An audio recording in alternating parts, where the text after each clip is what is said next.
Hello friend, आपका स्वागत है शॉर्ट एंड स्टडी क्लासेस में। मेरा नाम है पूनम और आज हम ता आंकड़े का प्रयोग सीखेंगे। तो चलिए वीडियो स्टार्ट करते हैं। ता आंकड़े का प्रयोग करने के लिए हमें कुछ नियमों का पालन करना होगा। यहाँ पर कुछ नियम दिए हुए हैं, उन्हें हमें समझना होगा और ता आंकड़े का प्रयोग हम नियम अनुसार ही करेंगे। जो नियम है उन्हीं के अनुसार हम ता आंकड़े का प्रयोग करेंगे, नियम के विरुद्ध नहीं जाएंगे। तो आइए देख लेते हैं कौन कौन से नियम है। पहला नियम हमारा क्या कह रहा है?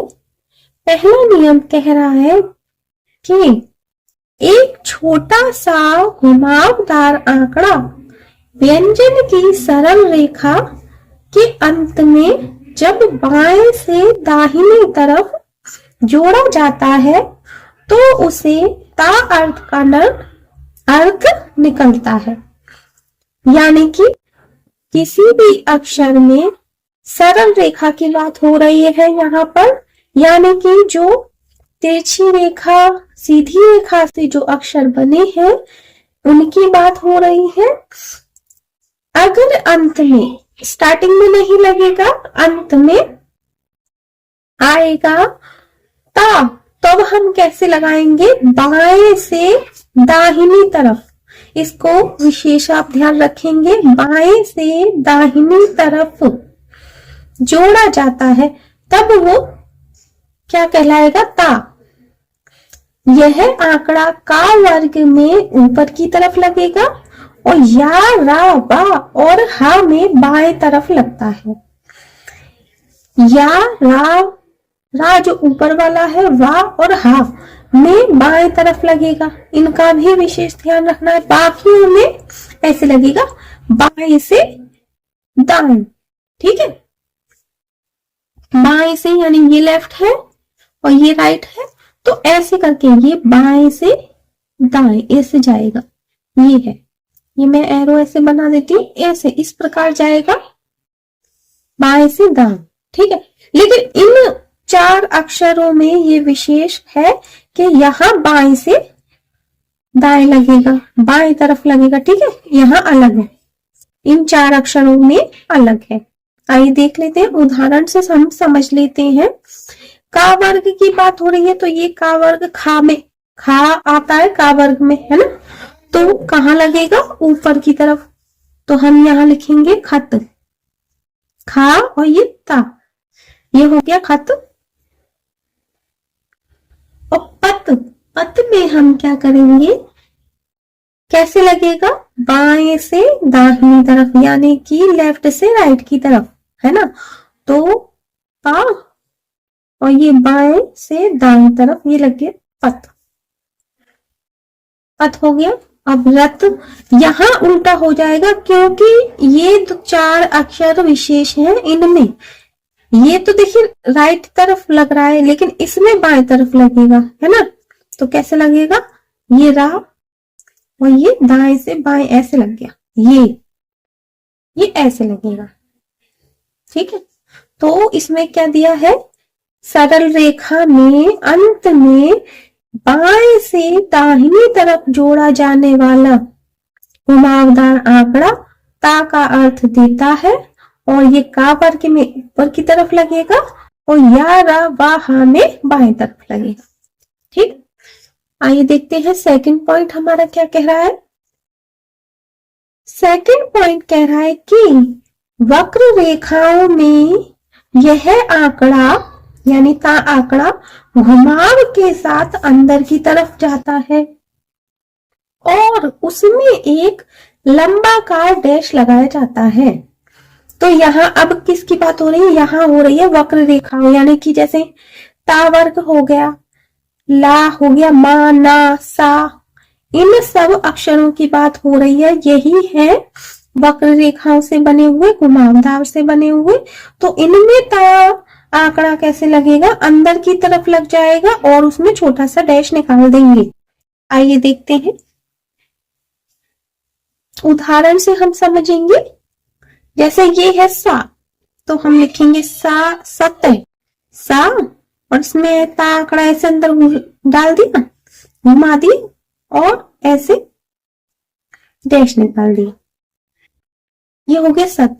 और ये है लत, तो इसमें लिखेंगे ला ऐसे, और इसी में अंदर की तरफ घुमा देंगे ता आंकड़ा और छोटा सा डैश निकाल देंगे, ये हो गया लत। और ये है मत, तो इसमें हम ऐसे ही लिखेंगे माँ, और इसमें अंदर की तरफ घुमा के डैश निकाल दिया, ये हो गया त मत। आइए देखते हैं थर्ड पॉइंट हमारा क्या कह रहा है। थर्ड पॉइंट हमारा कह रहा है कि क्रिया के साथ इस घुमावदार आंकड़े का अर्थ ता ती ते होता है। वाक्य में मुहावरे से अर्थ लगाकर समझा जाता है कि ता ती ते आएगा, कौन सा आएगा। तो क्रिया केवल, इसका विशेष ध्यान रखना है, क्रिया में ही केवल ये मानना होगा कि क्रिया के साथ जब ता आंकड़ा आएगा तब हम उसका अर्थ ता और ती और ते, इनमें से तीनों हो सकते हैं। हम वाक्य के अनुसार वहां लगा लेंगे कि ता आएगा, ती आएगा या ते आएगा, लेकिन लिखने में सेम ही होगा। ठीक है, आइए देखते हैं, उदाहरण से हम समझते हैं। जैसे यहाँ दो उदाहरण है, मैं चाहता हूं और वे जाते हैं। तो अब हम मैं जाता हूं लिखेंगे तो मैं का शब्द चिन्ह बना देंगे, मैं जा और ता का आंकड़ा जोड़ दिया। ठीक है, जाता हूं, ठीक है, मैं जाता हूं, ये हो गया। तो यहां हमने देखिए ता पे आ की मात्रा है, लेकिन हमने नहीं लगाई है क्योंकि हम उसी से समझ लेंगे। ठीक है, अब ये है वे जाते हैं, तो ये भी ऐसे ही लिखा जाएगा, जाता, वे जा और ता का आंकड़ा लगा दिया, जा पे है आ की मात्रा तो डैश लगा दिया, जाते, और ये है। अब देखिए, आप जाता और जाते सेम लिखा है, लेकिन हम कैसे लगाएंगे, वाक्य के हिसाब से। अगर जाती होता तो भी हम ऐसे ही लिखते, हम आगे और पीछे के सेंटेंस को देखकर या वाक्यों को देखकर हम लगा लेंगे वाक्य के हिसाब से कि यहाँ पर ता आएगा, ती आएगा या ते आएगा। ठीक, यही ये नियम कह रहा है। अब देखते हैं हम अपना फोर्थ नियम। चौथा नियम हमारा क्या कह रहा है कि संज्ञा में यह आंकड़ा सरल और वक्र दोनों रेखाओं में केवल ता का अर्थ देता है। ठीक है, वहां हम जब तीसरे पॉइंट में पढ़ रहे थे तो वहां किसकी बात हो रही थी, वहां हो रही थी क्रिया की, यहाँ हो रही है संज्ञा की। तो संज्ञा में चाहे सरल रेखा हो चाहे वक्र रेखा हो, ता का आंकड़ा केवल और केवल ता का ही अर्थ देगा। ये नियम ये समझाना चाहता है, बस इतनी सी बात है। अच्छा, अब देखते हैं उदाहरण से इसको हम समझ लेते हैं। जैसे ये है मात, तो हम लिखेंगे मां और अंदर घुमावदार आंकड़ा लगा देंगे और डैश निकाल देंगे। वक्र रेखा में ऐसे ही ता का आंकड़ा लगेगा। ठीक है, ये हो गया मत, हो गया आ की मात्रा लगा देंगे, ये हो गया मात। अब ये है सात, तो सात लिखेंगे हम सा और ये घुमावदार आंकड़ा और डैश निकाल देंगे, ये हो गया सत हो गया। अब सा पे है आ की मात्रा तो यहाँ फर्स्ट स्थान पर डैश लगा देंगे, ये हो गया सात। और ये है गो, तो ये गा कौन से वर्ग का है, का वर्ग का, तो किसमें यहाँ आंकड़ा कहाँ लगेगा, ऊपर की ओर, गा ये ता। ठीक है, गा पे है ओ की मात्रा तो सेकंड स्थान पर डैश, गोत। अब देखते हैं हम अपना फिफ्थ पॉइंट हमारा क्या कह रहा है, पांचवें नंबर का नियम हमारा कह रहा है कि यदि शब्द के अंत में ता के बाद कोई स्वर आता है तो ता का आंकड़ा नहीं बनता, ता पूरा बनता है।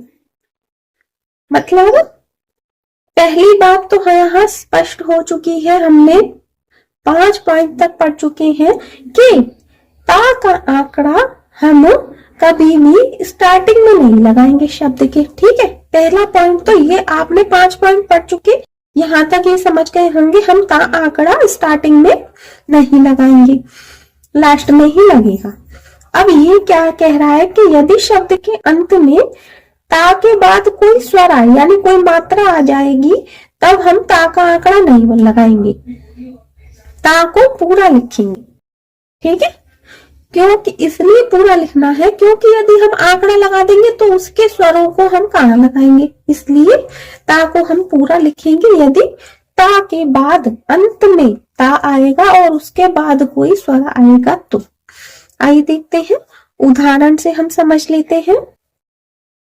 जैसे ये है पोता, तो पोता हम कैसे लिखेंगे,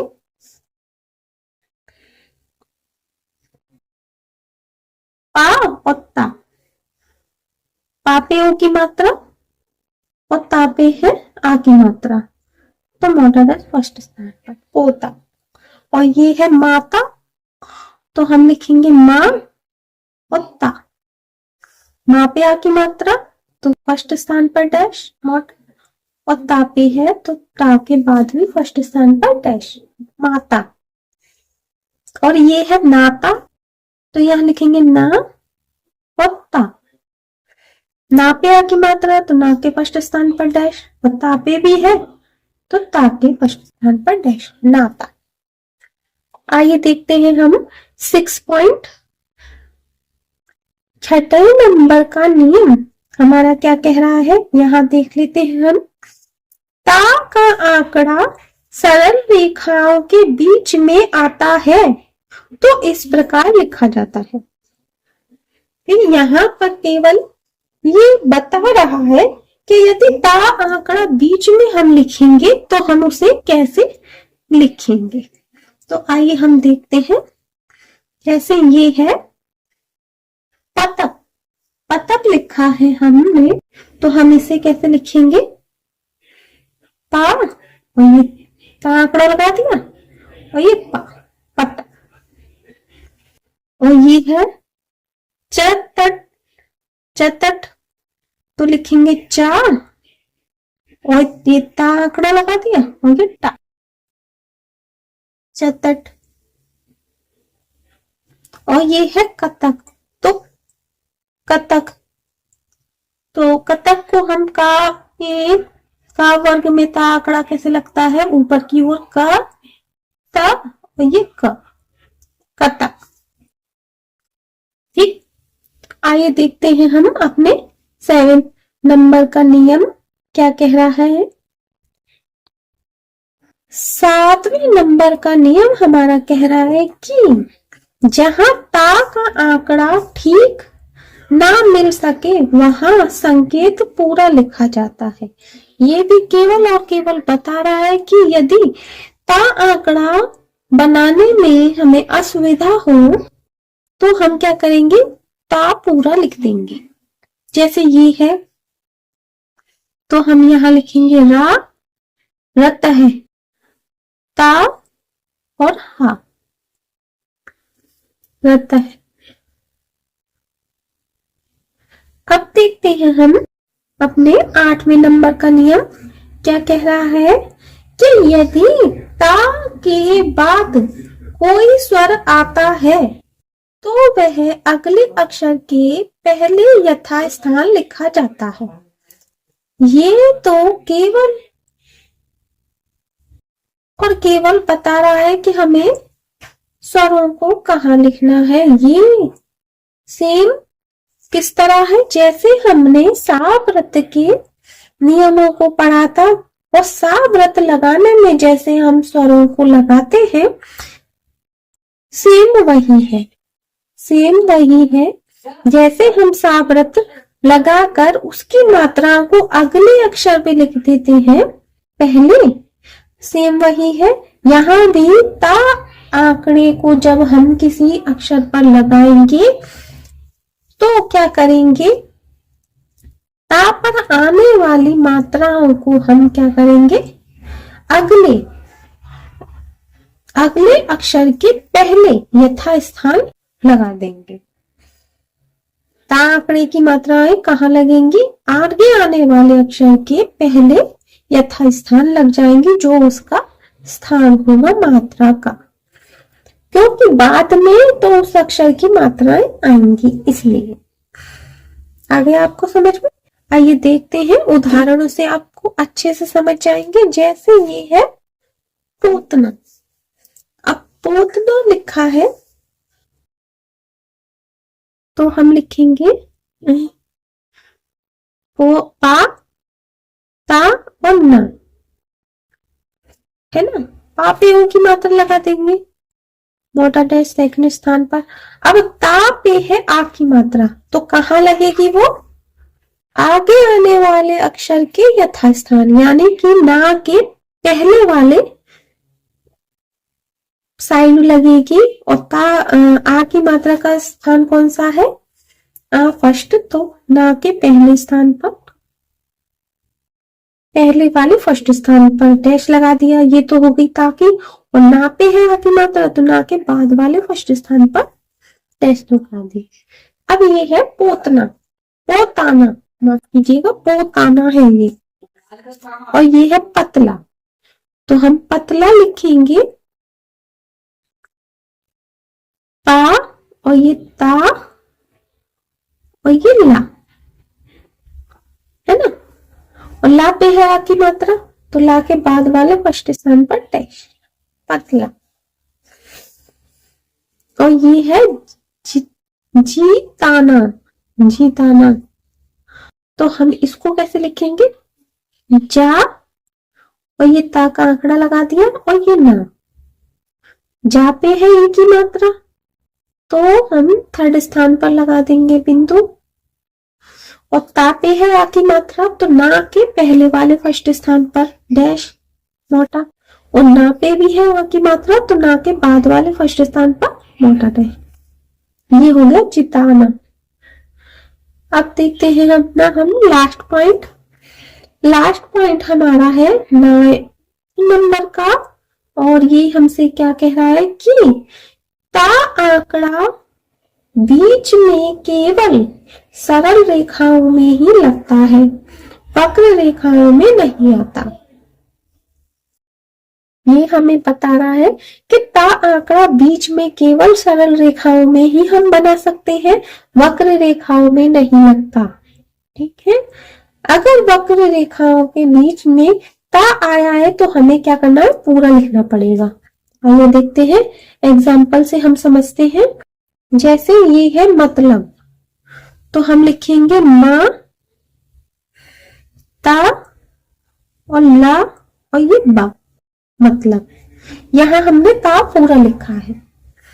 और ये है पताका, तो यहां हम लिखेंगे पा, ये ता आंकड़ा लगा दिया, ये का, ठीक, और ता पे है आ की मात्रा तो का पे पहले वाले फर्स्ट स्थान पर डैश, और का पे भी है आ की मात्रा तो बाद वाले फर्स्ट स्थान पर डैश, पताका।